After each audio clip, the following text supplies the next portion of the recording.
I am live today with Miguel Bautista, and he is the founder of CFS Recovery, which is a global recovery program helping people overcome certain conditions like chronic fatigue syndrome, long COVID, fibromyalgia, and related nervous system conditions. And I wanted to bring him on the show today because on this show, we normally talk about marketing, and I want to dive into how he's built a successful wellness practice, helping people. But I also want to talk about if you in your business feel like you're kind of getting by, or your nervous system is messed up, or you are burnt out, things like that, things that you can do to start to turn that around. And sometimes it's nice to hear somebody's perspective who's been through it. So we're going to dig into that. And also, just to kind of give you an intro of the show, you're listening to the Health Coach Nation podcast. My name's Haley Rowe. I'm your marketing and sales strategist and coach, and I help coaches and online service providers with their marketing, their sales, time management, and mindset. And let's dig in. So, Miguel, tell me a little bit about your own journey that led you to want to become a wellness professional. Yeah, I'd be happy to dive into it. And first of all, thank you so much for having me on. Love the whole idea of, this topic of building, online services and coaching businesses. You guys are 450 episodes in. So I'm a content creator myself. I know how hard it is and how much discipline it takes. So for everybody listening, just do me a huge favor. Go leave a 5-star review. I already Thank left you. mine. And yeah, just really excited to be here. So like Haley said, everybody, my name is Miguel Bautista, founder of CFS Recovery. We basically, like you said, help people with chronic fatigue syndrome, fibromyalgia, POTS symptoms, nervous system dysregulation. We don't do supplements or medications or anything like that. It's all through coaching and neuroplasticity practices. And the reason I started it was I've actually been through it myself. Growing up, I tried starting several different businesses. I was also a personal trainer, and I had a very type A personality. I always had a lot of projects on the table. I was always on the go, and I started experiencing like some anxiety, a lot of restlessness, and I eventually ran into some severe burnout to the point where I couldn't function. I would go off work, go back working again as a personal trainer, and at my worst, about 4 years into my health journey, I was completely bedridden. As in, my grandparents had to spoon feed me. I had to go live with them. I couldn't take a shower for more than a month sometimes because I felt like I was knocking on death's door. So it felt like I had everything stripped away from me, everything I worked so hard for, and eventually ended up in the hospital for a couple months where I didn't know if I was going to make it, but luckily we figured out what was going on, and it was essentially just a glitch in my nervous system. Like my brain was trying to protect me from me because I was pushing my body so freaking hard. And so that was about 8 years ago where I got out of the hospital. I had to learn how to use a wheelchair and walk again. But since then, we've worked with over 2,000 clients across 50 different countries.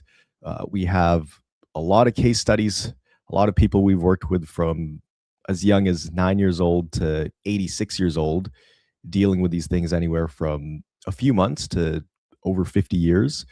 So it's a very rewarding thing for me to do. I put my heart and soul into it, like I'm sure a lot of you guys do in your businesses, and systematizing the business side of things and really building something for scalability and sustainability. It's something I've always kept in my mind since the beginning, so that way we can really help more people. Because at one point, like, yeah, I probably could have burned out if I didn't build those systems in place for us to help more people. So I learned from getting sick that, hey, I can't do this all myself. Let's build a strong team and a proper system so this thing can actually scale and reach all the people it needs to. So it's a little bit about what I Totally. do. Yeah, no, that's a great point. And I think that a lot of people start a wellness business because they went through something scary and they're like, this is my mission now to help other people. So tell me a little bit. I'm sure from the get-go, it wasn't like smooth sailing with systems and team members and a scalable offer. So tell me, like in the beginning, what were some of the bumps you were bumping into that you had to change to make things more systematized and or start to kind of consider scaling?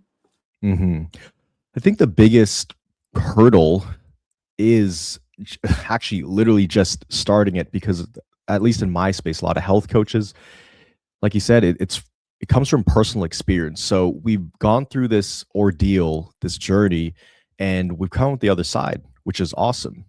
And the thing is, we know it works for us. Now the question is, okay, I want to help people. How do I get this to work for other people? Because I know it works for me, but how will this apply to someone who's slightly different from me? And then, at least for me, it was just I wasn't really looking for something in return in the beginning. It was just getting all the information out there. I had so many ideas in my head. And I also made a promise to myself if I ever got better, when I was bedridden for 8 months, staring at the ceiling, I said, if I ever got better by some miracle, I have to go back and share the information with people. And so I have a background in content creation. So I just started putting out YouTube videos. I was putting out, I think, 15 videos a week between long form and short form content because I knew I have to get it all out there. And if people resonate with it, great. If not, at least I get it off my chest. So people started resonating with it. And then comes the next hurdle of, okay, some people actually want help. How do I help them? There's only one of me. And so I started with free Zoom sessions or just, messaging people in the DMs and then Zoom sessions. And eventually I had to figure out how does an online payment processor work? How do I get, people to book time with me? Then you set up like Stripe and ClickFunnels, all the stuff that has nothing to do with the actual, um, you know, mastery of recovery, all the back end stuff. But once you get over that hurdle, then I really started to think about, okay, if I were to do this, if I really want to help a lot of people, how am I going to do this without burning out? Okay, let's do this in a group setting. And so we started group cohorts. And then from there, it was just constantly refining it. I've been running this for about 4.5 years now. And every single week, we're trying to improve something. And probably the hardest part, as most people know watching this, is in the beginning when it's just you. The biggest hurdle to growth is just simply bandwidth. So there are sacrifices you have to make. There's going to be times where you're up at midnight and 2 a.m. because an automation broke and emails aren't going out. And you're like, I got to fix this now. This can't wait until tomorrow. So it's just being willing to get in the trenches, do that, like, I wouldn't say dirty work, but like do a lot of stuff you don't really want to do, but knowing how it's like seeing how it's going to tie into actually the purpose and vision, which is helping more people. So everything really adds up, but those are some of the hurdles in the beginning.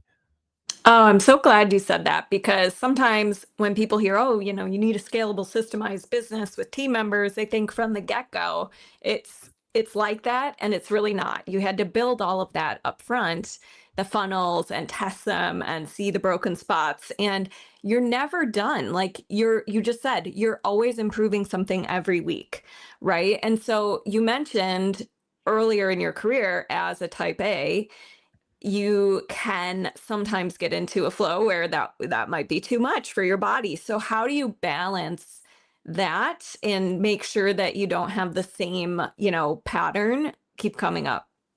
hmm I think it's a lot better now when it comes to balance. Like I really book time in my calendar to go hang out with friends or go golfing or, you know, do whatever, play guitar. But in the beginning, it was interesting. I had that fire inside where I could work 12, 14, 16 hours a day. And it actually, to be honest, it did not feel like work.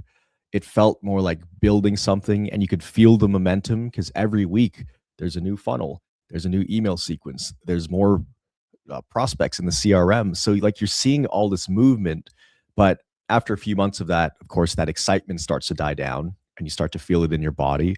So actually blocking off time in my calendar has really helped.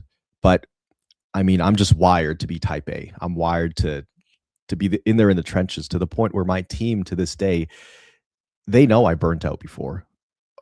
Most of our team, like 80% of them, they were ex-clients. So I was their coach. I helped them recover. So they know what it's like to be pushing your body to the limits. They see me pushing my body to the limits, and they'll even block stuff off my calendar. Like, Miguel, go take a vacation day this Friday. Just go to a spa or something. Like, we can hold it down.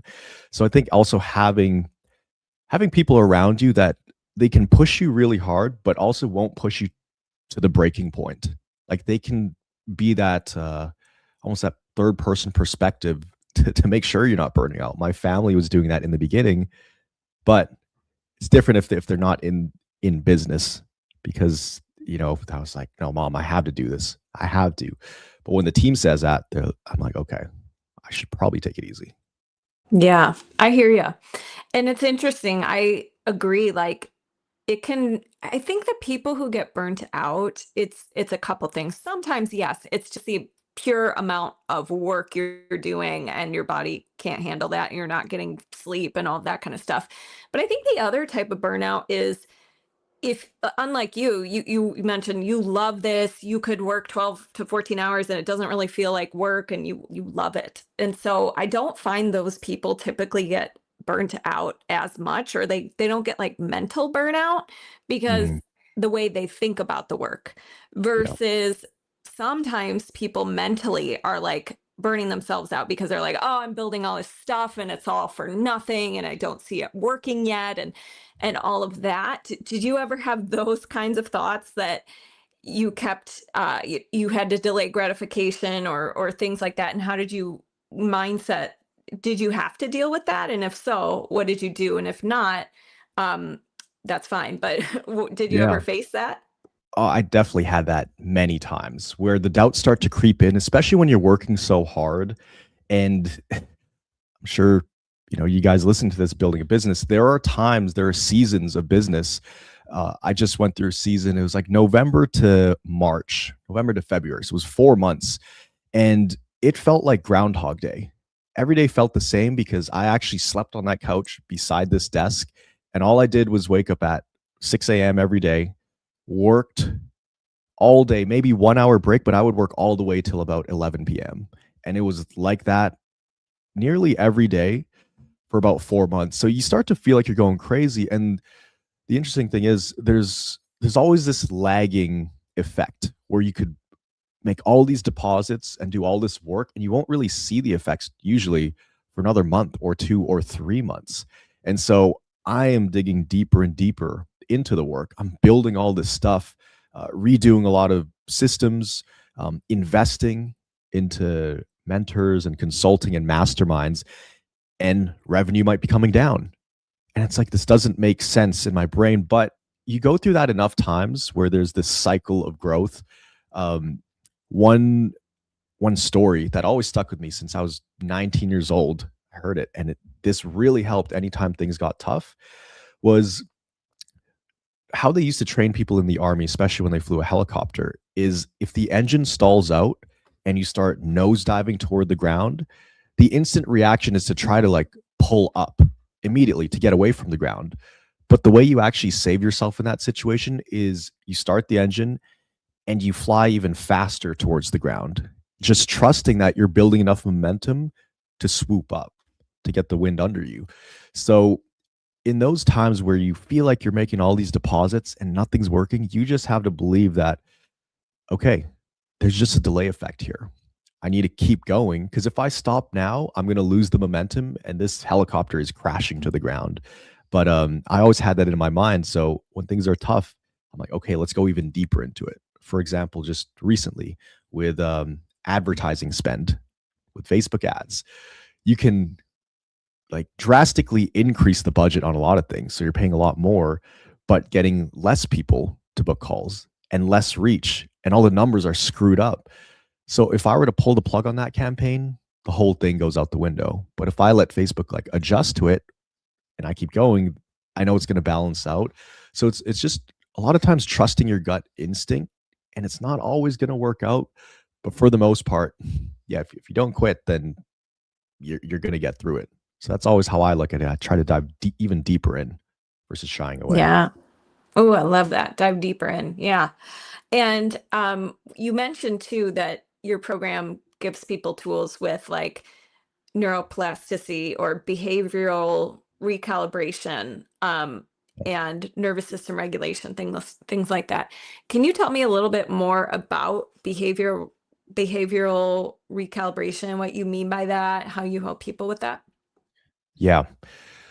So when I was putting the whole system together, it was very, very tricky because, first of all, people are dealing with 50 plus symptoms. A lot of them can't work, they can't walk, they can't leave the house a lot of the times. And nothing is showing up on the tests and scans. So, where do we even start with people? I had to start with my own journey and had to reverse engineer basically. I took the whiteboard out, wrote everything down on the whiteboard. What did I do in the first week and the second week? And when this happened and that, how did I go from being bedridden to going into a wheelchair, then using a walker, then getting my life back, then exercising, then traveling, then building a business. So I really had to break it down. And I thought about it like I think about CFS recovery like a recovery factory. It's like people come in very broken, pieces falling apart, but we have all these steps and systems in place where the outcome can be very predictable. So no matter if someone's 9 years old or 86, we can really predict how well that person is going to recover and how fast and what are the roadblocks going to be. So all across the board with everybody, the first thing we actually look at, and this ties into your question about how does that behavioral recalibration look, we have to figure out, okay, where are they at right now? Like, what is the starting point? Because most people don't even know where their starting point is. They're like, am I the worst case? Am I doing okay? Because if you search up on Google, they say you can't recover from this stuff, at least not CFS and fibromyalgia. So we look at their starting point. We developed a software, nervous system health assessment, where we look at their symptoms, their activity levels, their history, their roadblocks, most importantly, their behavioral patterns. Are they somebody who just likes to push through any kind of challenges? And also, how do they view the flare ups that are happening? Which side of polarization? Are they extremely hateful and terrified of it? Or does it barely register to them? Are they like, oh, that's fine. I don't care. I'll tell you, everybody cares. Everybody is on that side of being terrified of them because they don't know what's going on. And so when we can see how reactive their nervous system is to certain situations, then we know basically how sensitive their nervous system is. So their nervous system, it's it's operating like a Formula One car. Like they'll stand up off the couch and their heart rate will go to 150. It's like an overreaction of everything. A normal person, it would go up maybe a few beats, right? So we need to figure out, how do we dial down the sensitivity on that? And actually, we can't do it for them. How do we teach them to do it and get them out of fear mode? So a lot of it is very education based, because the more they understand and the more it becomes like a logical equation to recover from this stuff, the easier it's going to be and the less reactive and emotional they're going to be. And it's really interesting because we have a lot of doctors reach out to us as well, because even though they have access to all the tools and the medication, they don't really know how to treat these. So we've had psychiatrists come to us, or doctors, dentists, all these different people, because this is like such a niche problem they're trying to solve. But through a lot of hard work from the team and just a lot of thousands of hours, we've been able to build a system that can handle these kind of cases. Wow, that's awesome. So when you were talking about building up your business, you mentioned that you've also had mentors and done masterminds and things like that.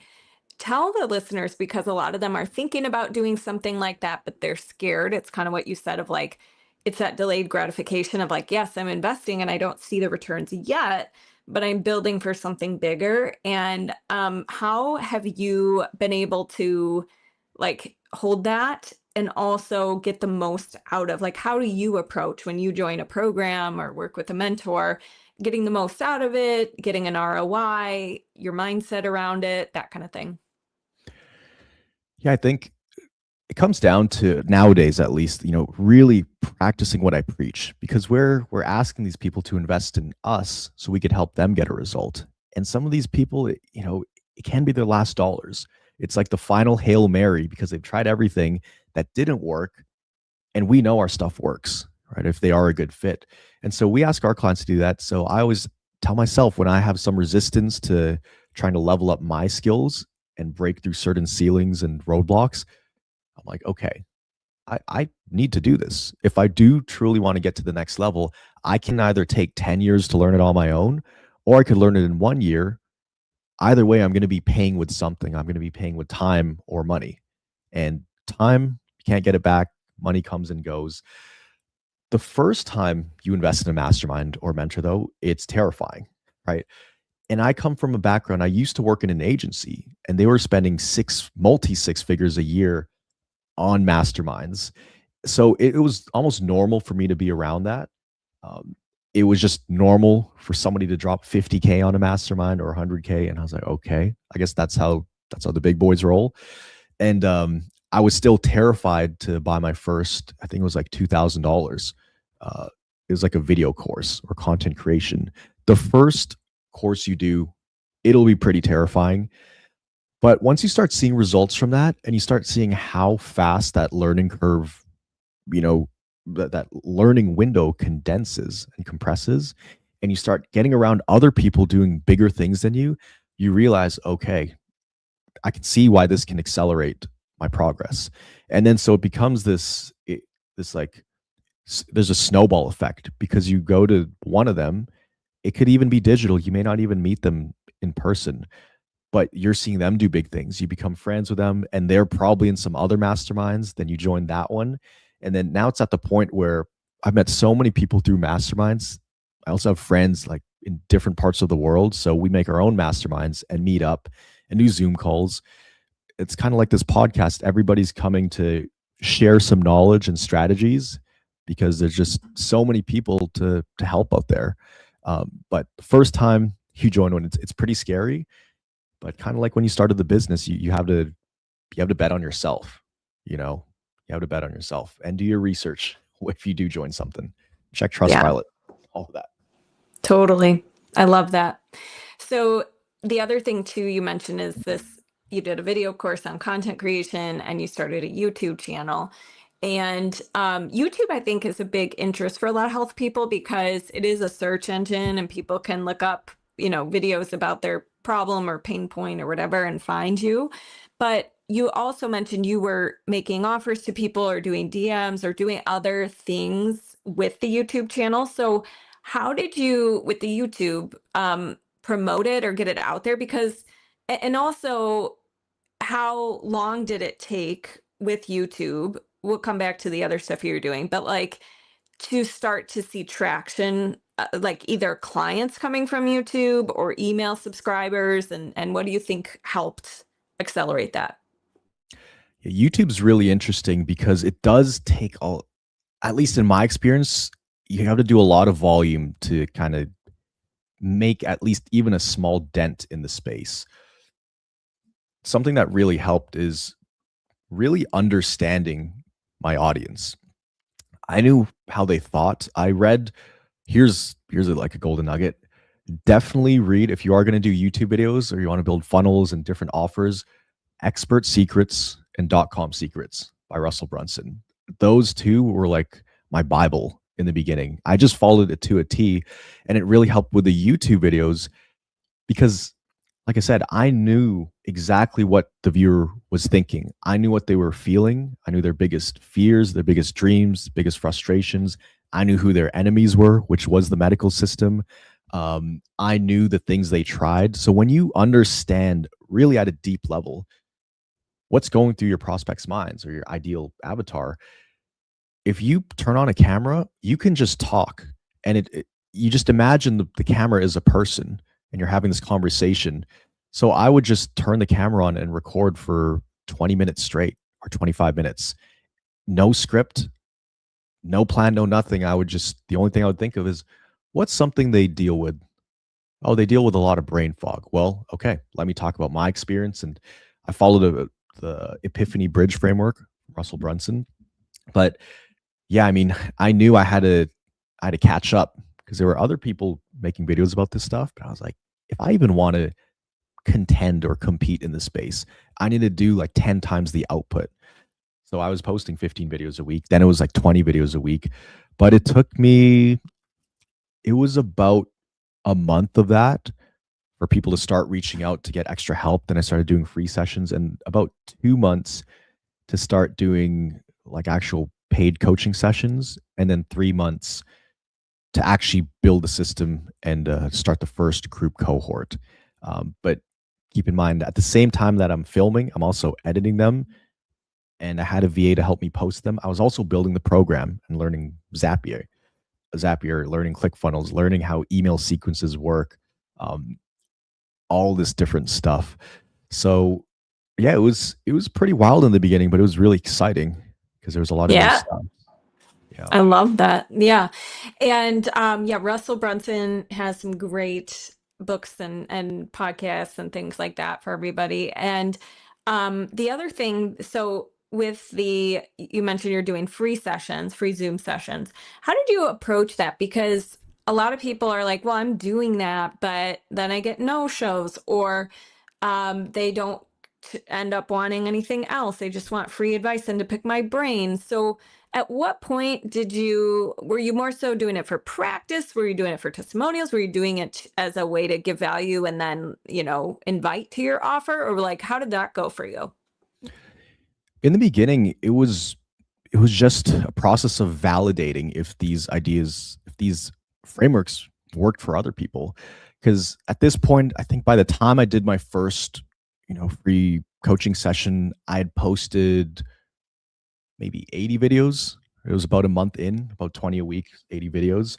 And it was just, I needed proof of concept. I needed to know that this works for other people.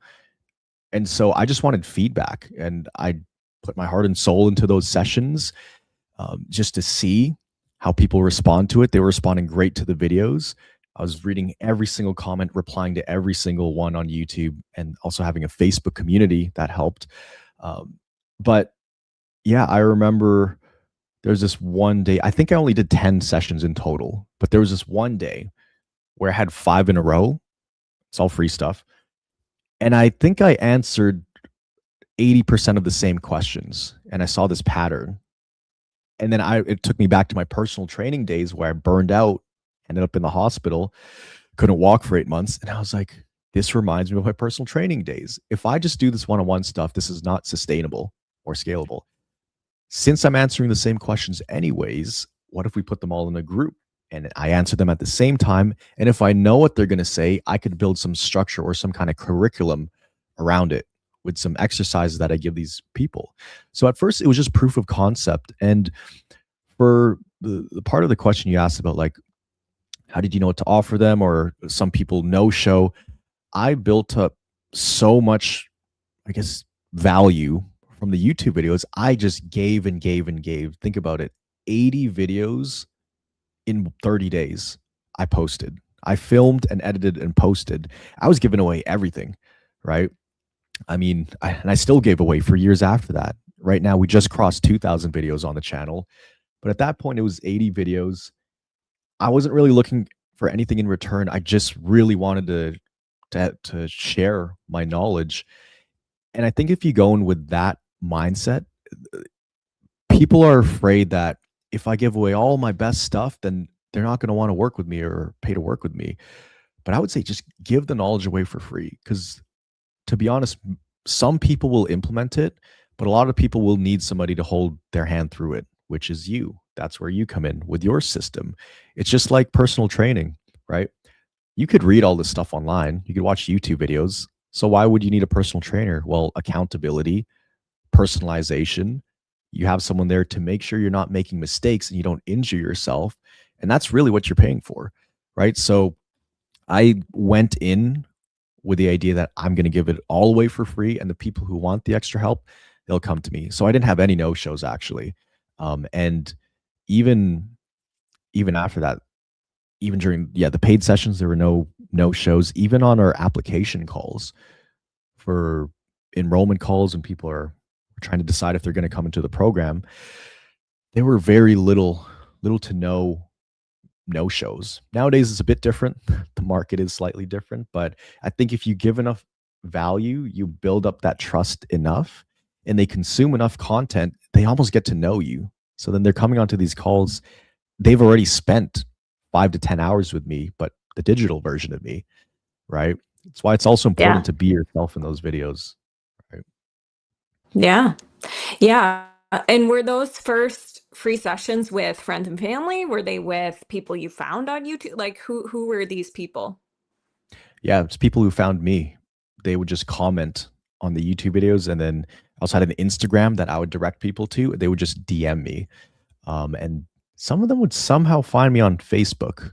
I don't know how. I never Nice. promoted that, Maybe your but group. Yeah. yeah, Cool. yeah.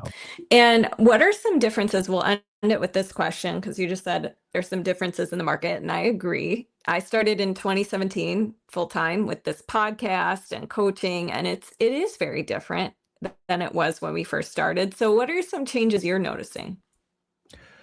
Well, I've noticed people, they're a lot more careful with their money, which I think they definitely should be, because nowadays with advertising online, there are a million different things to buy. People are getting hammered with different offers all across the board. And I mean, there is a lot of shady stuff out there, a lot of shady stuff.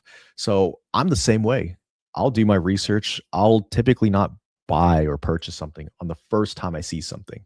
I mean, unless it's like $5 and I get hit with some drop shipping ad and it's really cool. I'm like, I need that. But for bigger things, yeah, people do their research. And there's something I heard in a mastermind actually, that we've been in a trust recession. You really have to build up trust. It really helps to have a lot of social proof. It helps that things look professional on the front end on your website, that you have a system that it's very clear cut what people receive once they do sign up for your services. But even with all of those things, it's still more difficult than it was a few years ago. You can't just walk in here and be like, here's my program, want to join? So you really got to be dialed in order to, I think, make a decent living out of this stuff. But I think that really comes down to, are you actually providing something valuable to people? And the way it works now is, unless you're like a super genius at marketing, like you really got to give them something first. Give them a lot of value before they ever spend a penny with you. There's some people who've watched my YouTube videos for 2 or 3 years, and they've spent probably a couple hundred hours watching the free stuff. And then they're like, okay, I think it's time for me to get extra help. I could tell you're genuine. I see all the help you've given me for free. And then there's just a lot less resistance and friction in that buying process. And those are the people we want to work with. We'd rather have somebody who really trusts us and consumed all the free content and then come to us after, than somebody who's brand new and found us like 24 hours ago, and they're not as nurtured. So they do, usually for the most part, they're actually better clients because they trust us so much more, which means the adherence, sticking to the plan, and coachability is there because they completely trust us. Percent. I've said the same thing about my podcast. There's been people who listen for a year and then I never even knew they existed. And then on the call, they say, oh, I found you through your podcast and I love it. And if I would have given up because I'm like, oh, no one's listening, what's the point?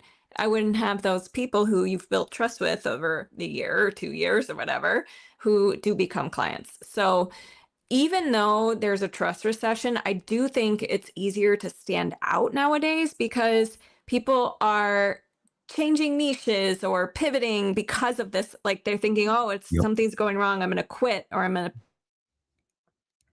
to whatever. And I find the people who stick with it and continue to build that trust and give really good value, you can make a difference and you can make it because you're one of the people who's like following the building trust. I'm willing to do that with people. I'm willing to play the long game. And, I think you can make a big difference by being that consistent value adder for people. So, the other thing that I just want to share with the listeners is where can they find you, connect with you, all the good things after this episode? Yeah, YouTube would be the best place. Just search up CFS recovery. It stands for chronic fatigue syndrome. But if you know anybody with long COVID, fibromyalgia, chronic fatigue syndrome, or just mysterious debilitating symptoms that the doctors just can't figure out, just send them to the YouTube channel and they'll find some videos that they'll resonate with. And that's the best place that I always recommend people. They could go at it at their own pace. They could pretty much, I mean, 2,000 videos, we cover pretty much any issue or problem they could run into while dealing with this kind of stuff. And we also have a website, cfsrecovery.com, and we're happy to help them. Love that. Amazing. Well, thank you so much for being here. And one more thing that I wanted to add, because I just forgot and then it came back to me. You mentioned like some people watch hundreds of hours of your videos, and there's actually a new study with Google research that shows people sometimes now within 90 days need 7 hours at least Yep. of content with you on 4 different platforms. And then there was an additional number. I can't remember exactly what it was. I think it was 17 touch points, meaning Yep. either emails from you or like interacting with you before they buy. So it just goes to show you that that is where we're at, and giving that good, valuable content is so important. So if you're listening to this show and you want to get support with your content creation, what you're offering people, things like that, and also either deciding, am I going to offer private coaching and max that out first, or am I going to do group programs, or am I going to now scale to a group program? Is that the right time? How do I do that? These are all things that I help clients with. So you're welcome to book a free consult at haleyrowe.com if you're curious about how I work with clients. And I appreciate you all for listening to the show. Thank you so much, Miguel. Thank you so much.